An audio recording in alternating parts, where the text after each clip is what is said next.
On our silver wedding anniversary, my husband gave me divorce papers instead of a gift.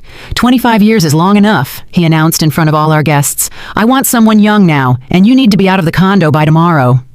He seemed to have forgotten that my parents gifted me that condo. His mother, Celeste Price, just smiled silently. I rose, took the microphone, and said something that left him speechless. That night, Naomi Sterling woke up to whispers from behind the bedroom door. Her husband, Darren Price, was on the phone with his mother again, at 3 a.m. His voice sounded strangely excited. Naomi lay still in the dark, catching snippets of the conversation. "We have to do this right," Darren's voice insisted. "She won't suspect a thing." "Of course not, son," his mother replied. Naomi tensed. What were they plotting in secret? And why now, just a few weeks before their milestone anniversary? The hardwood floor creaked as Darren returned to the room. Naomi quickly shut her eyes, pretending to be asleep.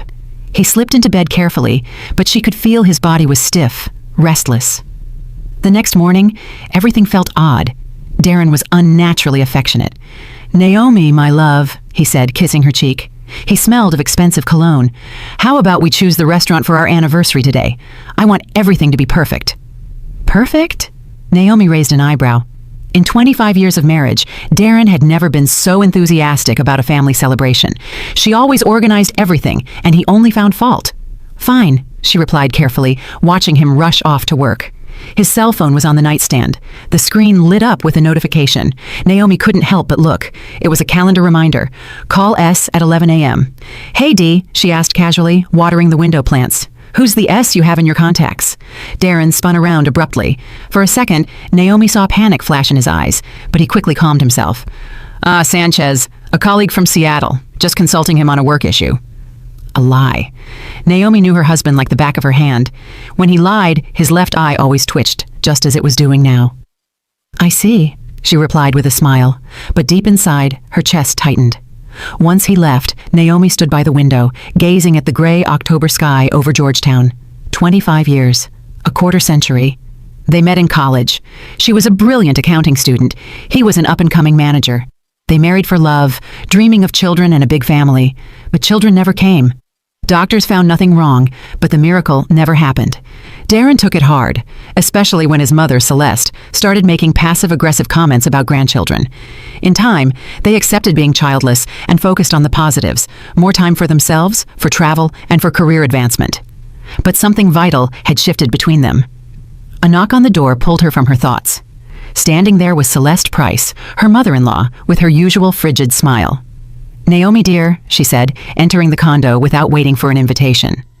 "How are you? Are you preparing for the party?" Celeste always treated Naomi with exaggerated courtesy, but maintained a great distance. In 25 years of marriage, she never once called Naomi her daughter. "Slowly but surely," Naomi replied, leading her to the living room. "Darren wants to celebrate at a restaurant." "Very good," Celeste responded brightly. "A respectable venue with guests. Doing everything at home just doesn't show how important the date is." She began looking around the living room as if evaluating it. Naomi knew that look. It always made her feel, without a single word being spoken, that Celeste's suburban mansion was larger and better decorated. "By the way, Naomi dear," Celeste said, settling into an armchair, "I've been thinking about the future. Darren is not so young anymore. He's 53. And, well, we don't have grandchildren. Don't you think it would be a good idea to write a will for the grandkids, just in case?" Naomi felt a chill.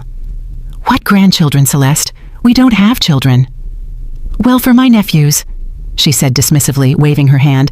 "I have 2 nephews, good boys, studying, working. If we don't, the government will take everything."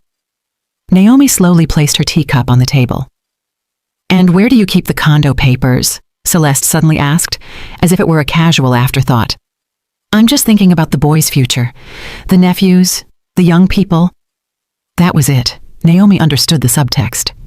"They're in the safe," she replied dryly. "But why do you ask?" "Oh, just in case. You never know what might happen. It's good to know where things are." When Celeste finally left, Naomi sat in silence, piecing things together. The late-night call, Darren's strange burst of affection, and now Celeste's pointed questions about the house title. Bit by bit, the puzzle was forming, and she did not like the picture. She went to check Darren's computer. He had never changed the password before. He always used a simple key, the date they met. But it didn't work this time. Her heart raced. In 25 years, he had never kept secrets from her. She tried his birthday. Nothing. She tried his mother's. Nope.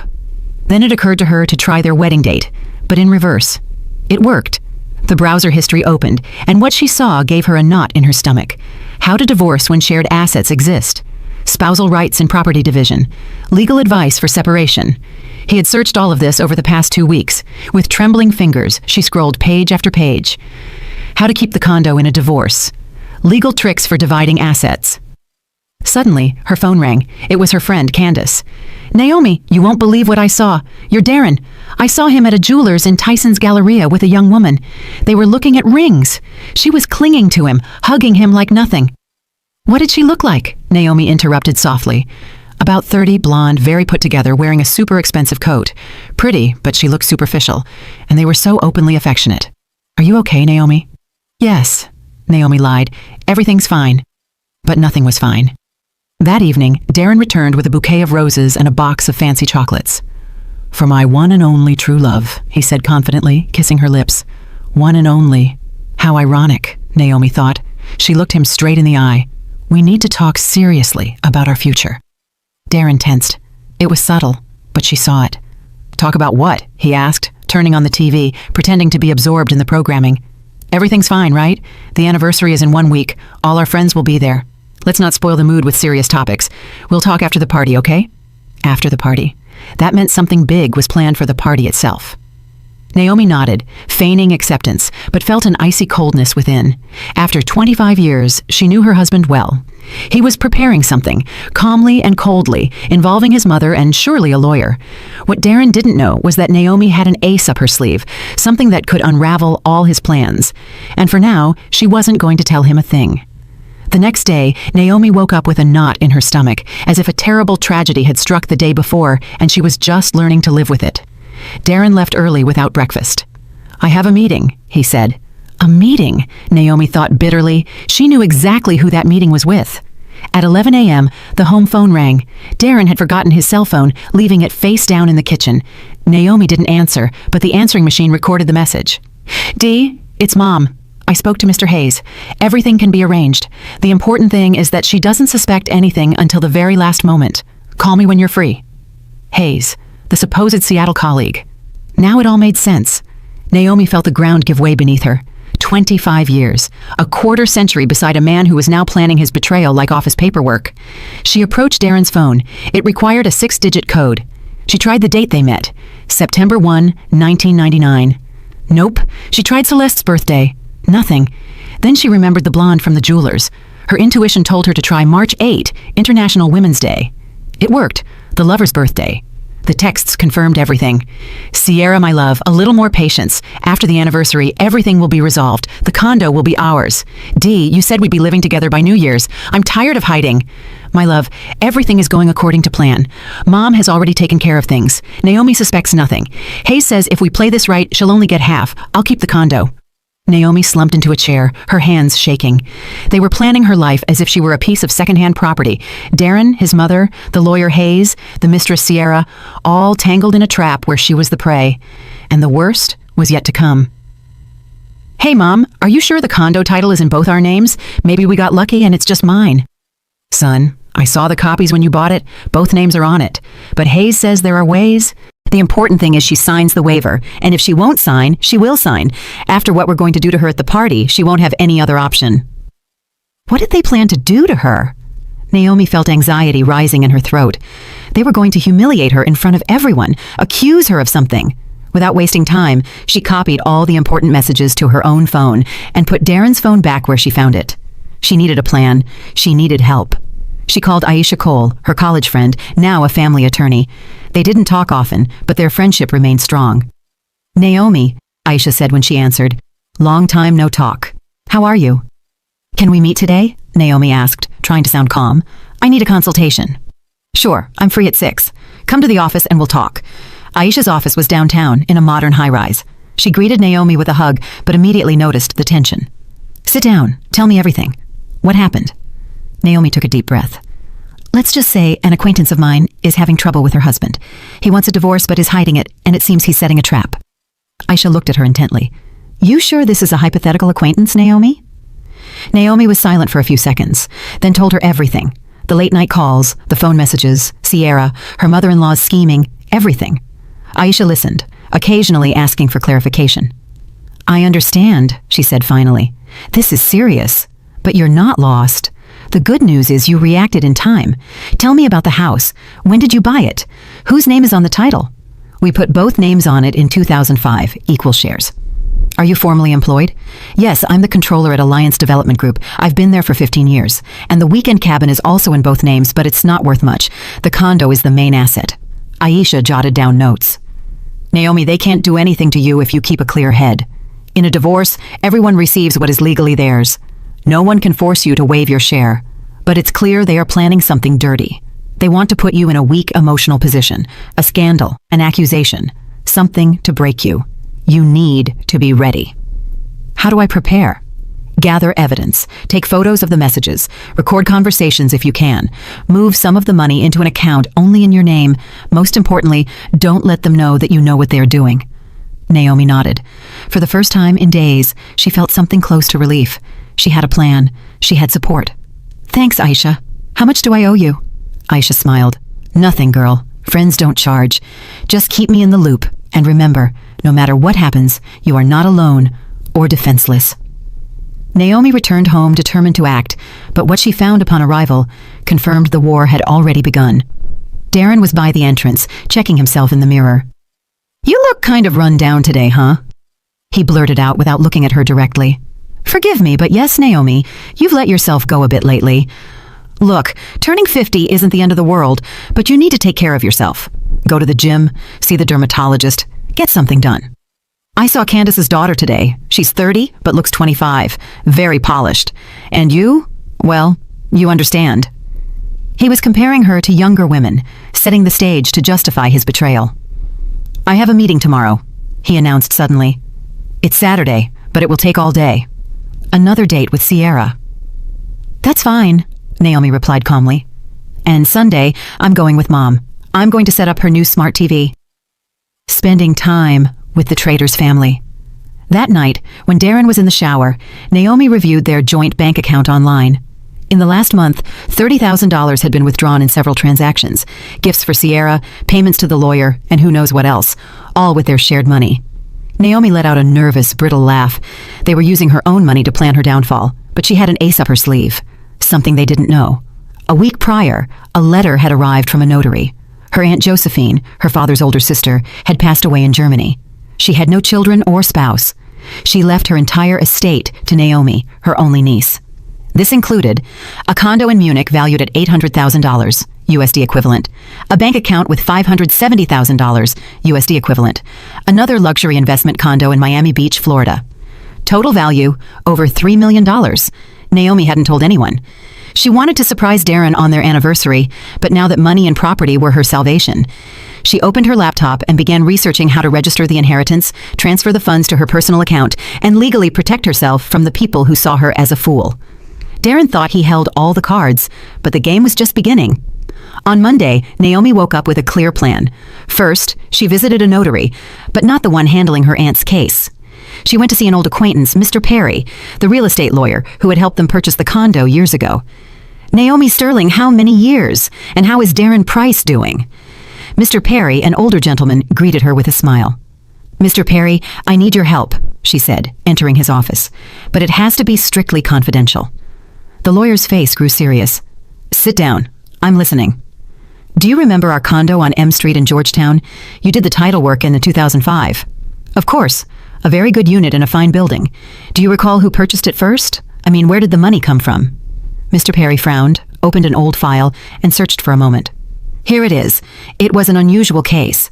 The money came directly from your parents' account, and in the deed of gift, you are listed as the sole recipient. Darren was added 2 months later, as your husband. Naomi felt a surge of warmth in her chest. So, it's formally a premarital asset? Formally, yes. Your parents gifted it to you before Darren's name appeared on the documents. In case of divorce, that can make all the difference. He could only claim something if he proves he invested in major renovations. Naomi smiled faintly. Darren never spent a dime on the condo.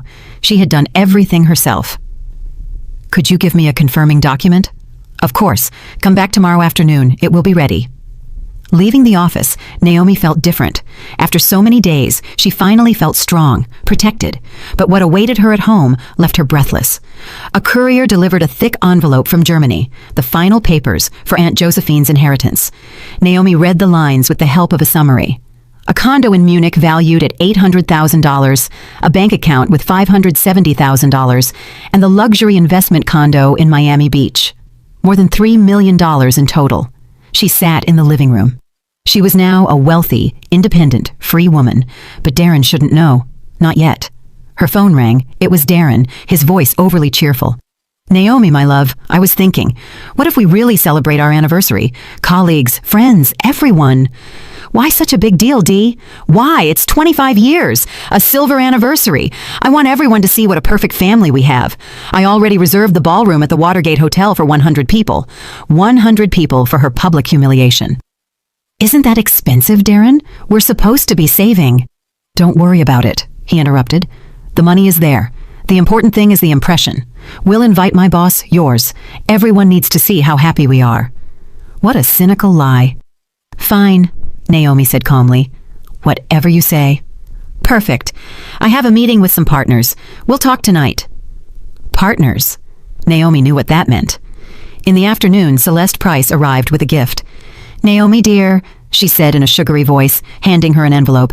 This is from me to you. It was a consultation with an excellent family lawyer. Just in case, you never know. Naomi opened the envelope. A business card. Hayes and Associates, Divorce and Property Law. With a note. Free consultation anytime. The audacity. They were giving her a consultation with the very lawyer who was planning her betrayal. Thank you, Naomi said, dryly. Very thoughtful. I worry about you, daughter. Daughter. For the first time in 25 years, her mother-in-law called her that, just before stabbing her in the back. After Celeste left, Naomi began to clean. In one of Darren's jackets, she found a crumpled card. Mr. Hayes, family law, divorce, asset division, alimony. The same lawyer, the same plan. Darren came home late that night, cheerful and smelling of expensive perfume. He hugged Naomi.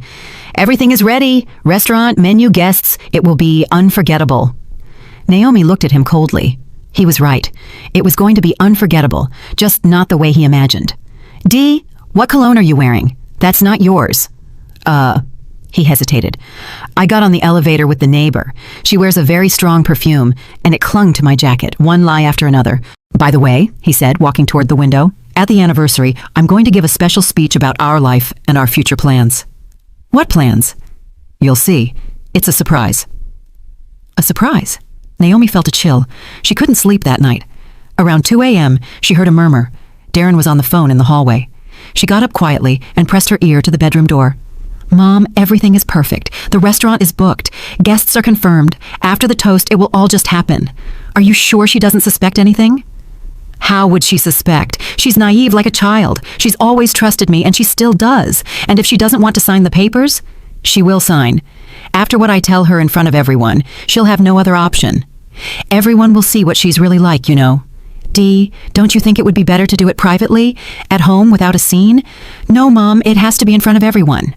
That way, she won't be able to make a scene or demand explanations. She'll go straight home, and Hayes will be waiting for her there with the papers. Quick, clean, and no drama. And Sierra already knows. Of course, she's even coming to the anniversary. I want her to meet my colleagues. I'm going to introduce her as my new assistant. You're cruel. It's not cruelty, Mom. It's being practical. 25 years was enough. I deserve to be happy too, even if it's at her expense. Naomi went back to bed, but couldn't sleep. So Sierra was going to be at the party too. She was going to witness the humiliation of her rival and then take her place in the home. That's what they thought. In the morning, Naomi went to the bank. She opened a personal account and transferred half of the money from the joint savings. If Darren wanted to continue spending on his mistress, he would do it with his half. Then she went to the lawyer for the document, confirming that the condo was hers from before the marriage. Next, she went to work. Mr. Boudreau, she said to her boss, entering his office.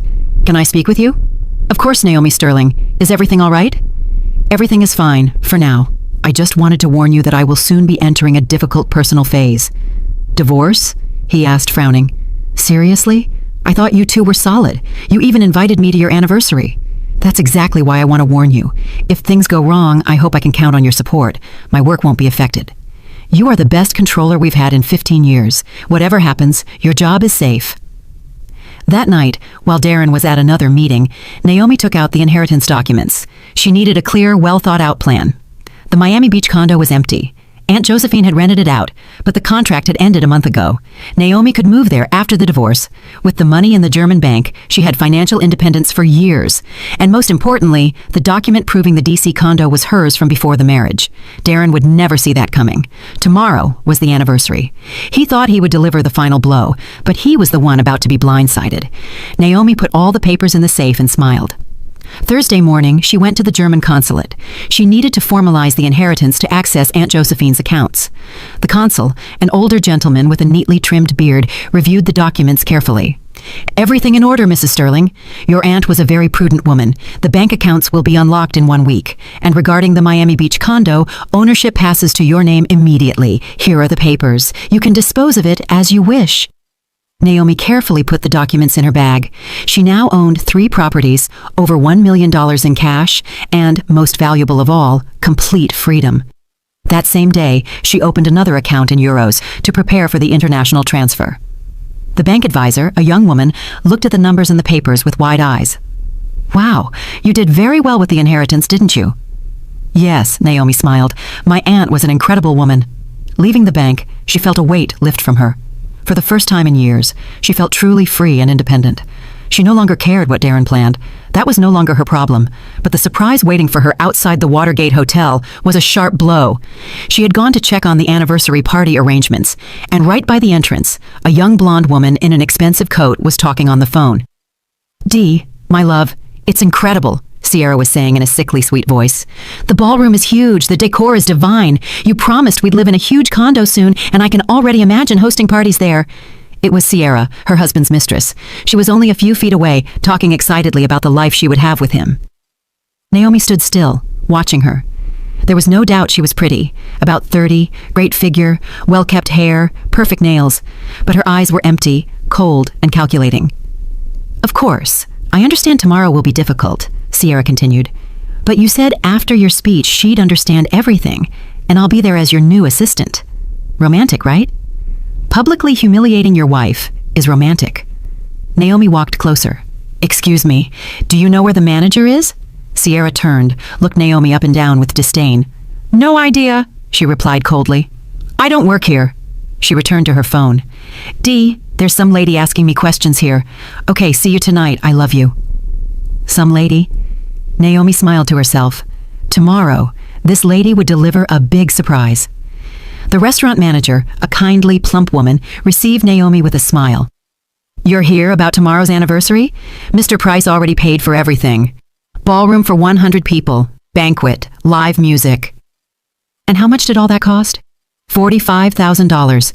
Your husband requested the best of the best. $45,000 to humiliate her in public. Naomi nodded. "I see. Can I see the ballroom?" Yes, the room was luxurious. High ceilings, crystal chandeliers, immaculate white tablecloths, enormous mirrors on the walls.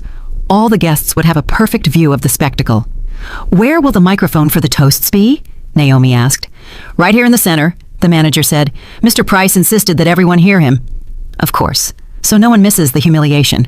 At home, Darren was waiting, nervous, pacing with a paper in his hand. "Ah, Naomi," he said, quickly putting the paper away. "Where were you?" "At the restaurant, checking everything. What did you think of it?" "Impressive. $45,000 for one night.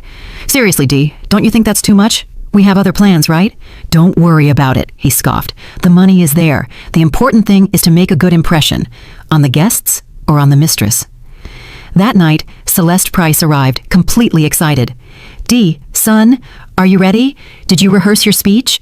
"Of course, Mom. Everything will be perfect. Don't worry." She patted his shoulder. "Your speech will be a success. Everyone will see that you made the right decision." The right decision. Naomi watched them from the kitchen, the rage building inside. "Mom, what if she makes a scene?" Darren asked. "She won't," Celeste replied confidently. "With so many people, she'll hold it together. She's an educated woman. They'll settle things at home. And Hayes, is he ready?" "Yes, the papers are done. All she needs to do is sign. After your speech, she'll have no choice." Naomi quietly went to the bedroom and took her own papers from the drawer. She had everything ready. She put all the documents into a small folder, the paper stating the condo was hers from before the marriage, the inheritance documents, and the statement for her new bank account. Tomorrow, those documents would change everything. Later that night, when Celeste had left, Darren locked himself in his study. Naomi heard him rehearsing his speech, murmuring words to himself.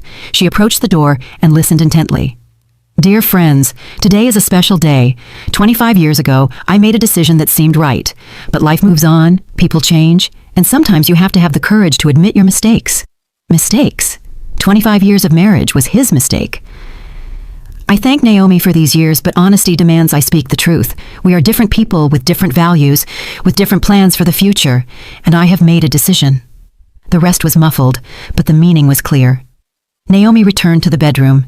She had no desire to sleep. In the morning, Darren woke up in a good mood. Naomi, he said, adjusting his tie knot in front of the mirror, today is a great day. Yes, our anniversary. Not just that, he said, smiling strangely. Tomorrow, your life is going to change, and so is mine, completely. Completely? You'll see. You're going to be surprised. Surprised. Dee, can I ask you a question? Sure. What is it? Did you ever really love me? Truly? He froze, tie in hand. What a weird question. Why are you asking that on such an important day?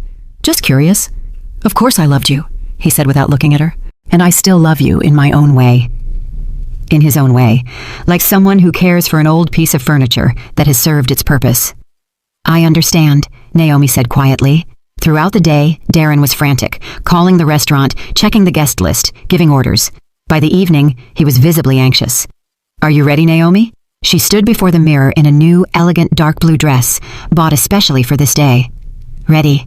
Then let's go. It's time for the truth to be known. The truth. Naomi grabbed her purse where the documents rested. Yes, it's time for everyone to know the truth. They didn't speak on the drive. Darren was nervous, drumming his fingers on the steering wheel. Naomi watched the city lights through the window. 25 years ago, they also rode in silence to the courthouse, but that silence was one of excitement and love. Today, it was the silence before a battle. Naomi, Darren said when they arrived at the hotel, no matter what happens today, I want you to know that I wish you the best. The best. What a cruel mockery. Thank you, Dee, she replied with a serene smile, and I wish you receive exactly what you deserve. The ballroom at the Watergate Hotel sparkled. 100 guests were seated at round tables with white roses and gold candles. At the head table sat the hosts. Naomi smiled and accepted congratulations, but inside, she was tense. The blow was coming any minute. Naomi, you look stunning today, said Marina, a coworker. 25 years together. How romantic. Yes, Naomi said, looking around. Very unexpected, all of it. In one corner of the room stood Sierra, Darren's mistress. She had been introduced as his new marketing assistant. Young, pretty, in a very expensive dress, she chatted calmly with some colleagues as if nothing were amiss. Darren Price, congratulations on your anniversary, said Mr. Michael Boudreau, the CEO of Darren's company. Rarely does one see such solid couples. Thank you, Mr. Boudreau, Darren replied, shaking his hand. Today is a special day. I even prepared a very special speech. A speech? Naomi's throat went dry. Celeste Price went from table to table, receiving compliments for her good son and the ideal wife he had. Her eyes glowed with satisfaction. She knew what was about to happen. At a small table in the back, a man in his 50s in a dark suit sat very seriously. Naomi didn't know him, but she recognized his picture. Mr. Hayes, the lawyer. He was there in case a signature was needed. Dear guests, the voice of the master of ceremonies sounded over the microphone. May I ask for your attention? Darren would like to say a few words in honor of his wife. A silence fell. Everyone turned toward the main table. Darren stood up, took the microphone, and smiled broadly. Friends, thank you for being here on this important day. 25 years is no small thing. It's a quarter century alongside one person. The guests nodded, raising their glasses. I've thought a lot about our life together, Darren continued, about what united us, what made us happy, and what didn't so much. Naomi tensed. It's starting, she thought. And I realized something very important. People change. What seems right when you're young can eventually turn out to be a mistake. The ballroom grew quieter. People exchanged confused glances.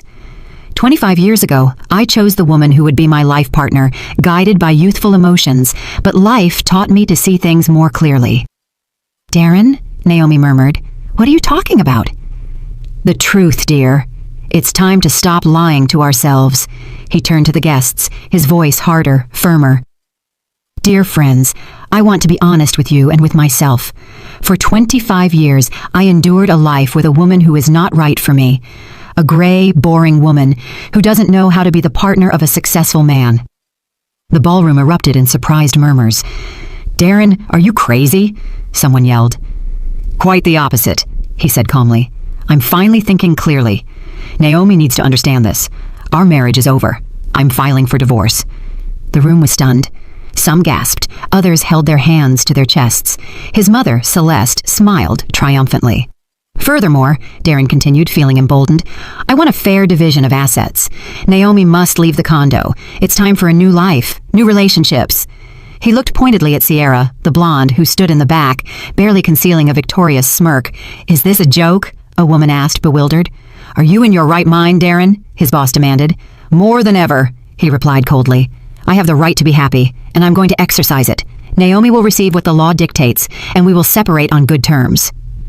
And that young girl is your new conquest? One of Naomi's friends shouted, pointing at Sierra. Sierra is a wonderful woman. She understands what I need, Darren said openly, unlike other people. That was enough. Naomi slowly rose and gently took the microphone from her stunned husband. Thank you, Darren, she said in a quiet, almost sweet voice. Very honest. The room fell silent. Everyone expected tears, drama, for her to run out. You know, dear friends, Naomi continued, Darren is right about one thing. Enough of the lies, and I want to speak the truth, too. Darren frowned. This was not in his script. The truth is, I knew about this whole charade for 3 weeks. I knew about Sierra, about the lawyer Hayes, who's right over there in the corner, and about your plans to make me waive my rights to the condo. Mr. Hayes turned pale and tried to slip out unnoticed, but annoyed guests blocked his path. Naomi, what are you talking about? Darren tried to interrupt. That your plan fell apart, darling. You see, she said, pulling a folder from her purse, you made a tiny mistake. Our condo is not a shared asset. It was a gift from my parents, in my name, before the marriage. I have the document from the real estate lawyer. Darren took a step back. That can't be. And what's more, Naomi continued, 3 weeks ago, I received an inheritance from my Aunt Josephine in Germany, a condo in Munich, another luxury condo in Miami Beach, and over $1 million in cash. The silence in the room was absolute. So, Dee, what property division are you talking about? You'll get half of the cabin and half of your car. Everything else is mine. Sierra, against the wall, turned paper white. And now, the fun part, Naomi said with a smile. Do you know how much your successful man spent on this little play to publicly humiliate his wife? $45,000 of our joint savings. The guests began to murmur in outrage. But I'm not spiteful, Naomi continued. Darren, you are free. Take your wonderful woman, as you called her, and live wherever you like, just not in my condo. Wait, Darren whispered. We can talk about this. There's nothing to talk about. I'm filing for divorce tomorrow. Hayes can leave. I don't need him anymore. She then turned to the guests. Dear friends, I apologize for ruining your evening, but sometimes the truth is more important than appearances. Thank you for coming. Now you know who is who.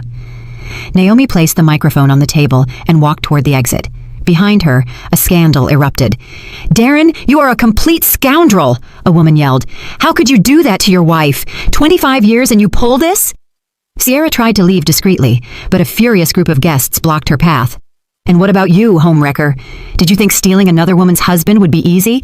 Have you no shame? Celeste Price went from table to table, trying to explain, but no one listened.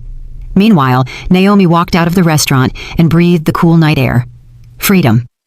She paused at the door and looked back at the chaos inside. Through the large windows, she could see the house of cards Darren had built over months collapsing.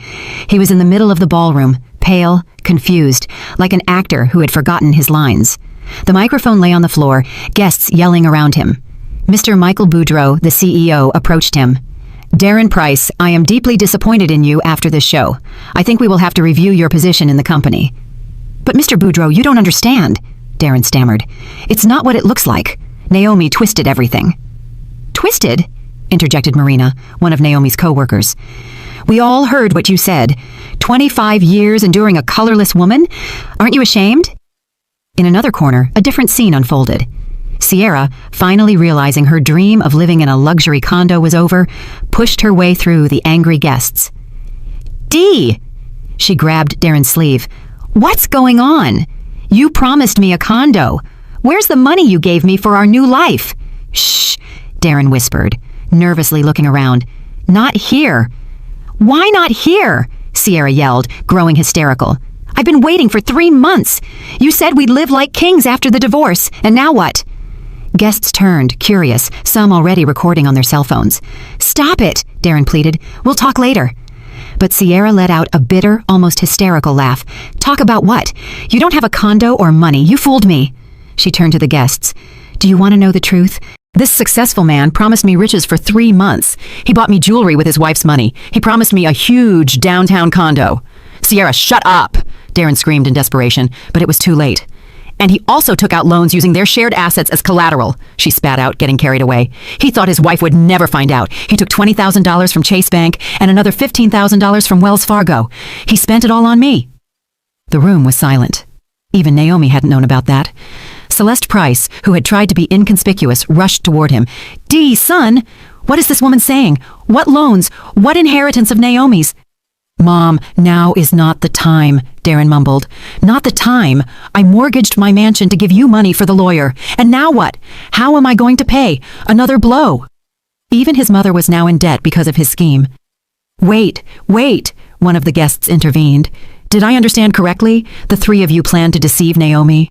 No, 3, 4, Sierra injected venomously. The lawyer Hayes, too. He was going to make her sign the waiver to the condo. Everyone turned to the corner where Hayes had been sitting, but his chair was empty. The lawyer had already bolted. Snake! Celeste Price shrieked, lunging at Sierra.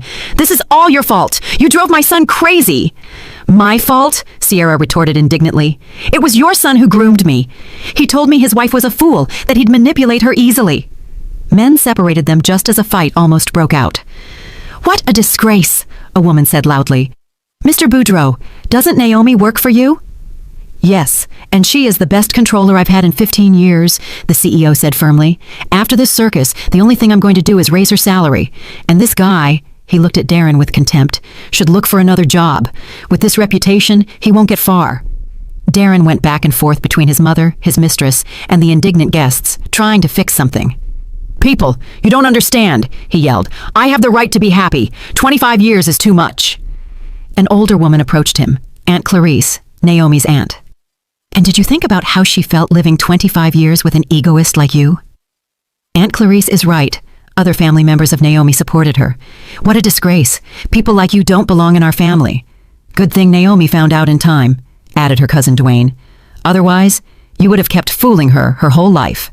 Hey, what if we upload this to social media? One of the young guests said. Let everyone know who this guy Price is. Yes, others agreed. We have to trend the hashtag #silver anniversary traitor. No, wait, Darren begged. Don't do it. This is my private life. Private? Sierra laughed. You humiliated your wife in front of 100 people, and now you care about privacy? Slowly the guests began to leave. First Naomi's family, then her coworkers, and then their acquaintances. As they left, each one gave their opinion. Darren Price, a colleague said on his way out.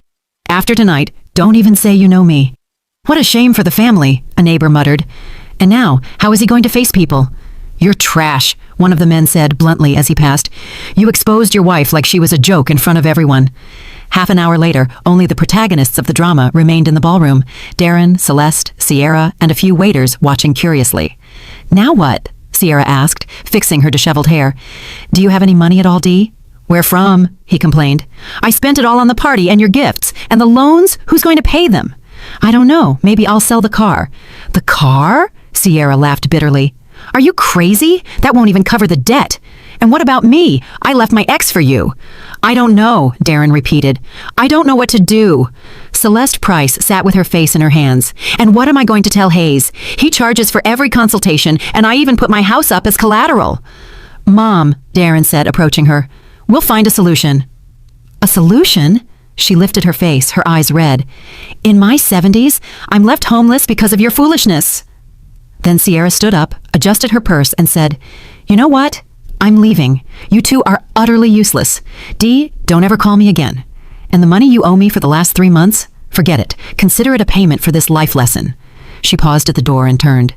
Your wife is one badass woman. It's a shame I only met the real her today. Those are the women who deserve respect. She left, the sound of her heels echoing sharply. Darren and his mother were left alone in the ballroom amidst half-eaten plates and spilled glasses. Dee, Celeste said softly, what if it's not too late? What if we go see Naomi and ask for forgiveness? Darren shook his head. It's too late, Mom. You saw her face. She will never forgive us. Then what are we going to do? I don't know, he repeated for the 3rd time. I swear I don't know. Meanwhile, Naomi was in a taxi back to the condo, watching the city lights. In her purse, she carried the titles to 3 properties and a bank statement showing over $1 million. The driver, an older man, looked at her in the rearview mirror. Beautiful night, isn't it? Yes, Naomi said, smiling. Very beautiful. You could say it changed my life. That's good. Some days just change everything. That's exactly right, she replied. Everything changed. And indeed, her life changed forever. 3 months later, Naomi was in court, watching the life of the man she had been married to for 25 years fall apart. Darren looked 10 years older, gray hair, a worn face, a cheap suit instead of his usual expensive ones. The judge, an elderly woman with glasses, reviewed the documents carefully. Very well, she said finally. The court decides the following. The condo on M Street in Georgetown is the separate, premarital property of Mrs. Naomi Sterling and is not subject to division. Darren panicked. His lawyer, no longer Hayes but a young public defender, just threw up his hands. The cabin property is considered marital property and is divided in half. The same goes for the Lexus ES300 car. Your Honor, Darren's lawyer stood up. My client used that car for work. Denied, the judge replied dryly. The car was purchased with common marital funds. Naomi said nothing. Her friend and lawyer, Aisha, smiled discreetly. Everything was going according to plan. Furthermore, the judge continued, it was proven that Mr. Darren Price concealed significant debts from his spouse, a $20,000 loan at Chase Bank, a $15,000 loan at Wells Fargo, and an $8,000 quick loan. The total debt is $43,000. But those are his personal debts, the young lawyer protested. According to Family Code Section 39, the judge replied calmly, debts incurred during the marriage are the responsibility of both parties. However, since the money was not used for family welfare, but for the personal affairs of the petitioner, he shall be solely responsible for their repayment. Darren went even paler. $43,000 in debt, and it was all his. This court solemnly decides, the judge concluded, to dissolve the marriage between Darren Price and Naomi Sterling. The respondent retains the condo and all bank accounts. The petitioner retains half the cabin value and half the car's value. No alimony is assigned, as there are no minor children. The gavel strike marked the end of a 25-year marriage. Leaving the courthouse, Naomi felt a strange peace, as if a great weight had finally been lifted. Naomi! Darren shouted. Wait! She turned. Her ex-husband stood on the steps, clutching a folder of documents. What do you want to say? Forgive me, he said in a low voice. I was a selfish fool. You didn't deserve what I did to you. Naomi looked at him closely. Was it sincere remorse, or did he just want to make her feel bad? Darren, she said calmly, I don't hold a grudge. We're just very different people. You wanted an easy life at others' expense. I am used to fighting for what is mine. Could we see each other sometimes, as friends? No, Naomi replied, softly, but firmly. I'm sorry, but no. It's better if we each go our own way. She turned and walked toward her car, a new, elegant Audi she had bought with part of the German inheritance. Life continued, and everyone got what they deserved. A month after the divorce, Darren lost his job. The video of the anniversary party went viral on social media, and his company's CEO no longer wanted to deal with the scandal. Darren Price, his boss told him on that last day, I can't have someone on my team who made such a public spectacle. But I'm a good professional. Maybe so, but your reputation is in the gutter. I'm sorry. Finding a job was difficult. Everyone recognized him. The video even had the hashtag Silver Anniversary Trader trending. Nobody wanted to hire a man like that. He ended up working as a taxi driver with his old Toyota Camry, which he had to buy back from Naomi for half its value, $15,000. He now lived with his mother in her small, one-bedroom apartment on the outskirts of the city. Celeste had to sell her downtown mansion to pay the debts and buy something smaller and cheaper. Dee, she would say to him at night, looking at the cracked walls, don't you wish you had listened to me? Never gotten involved with that Sierra? It's too late, Mom. Darren would reply, counting his day's earnings. Too late for regrets. And Sierra? She was more than fine. 2 months after the scandal, she married a 50-year-old entrepreneur who owned a chain of restaurants. He was wealthy, though not very smart. He believed her whole story about a toxic relationship with a married man. The wedding photos Sierra uploaded to social media showed luxurious bouquets and gold jewelry. The caption read, "Finally found true love, #happy, #new life." Darren saw those photos and let out a bitter smile. Sierra got what she wanted, a husband with money.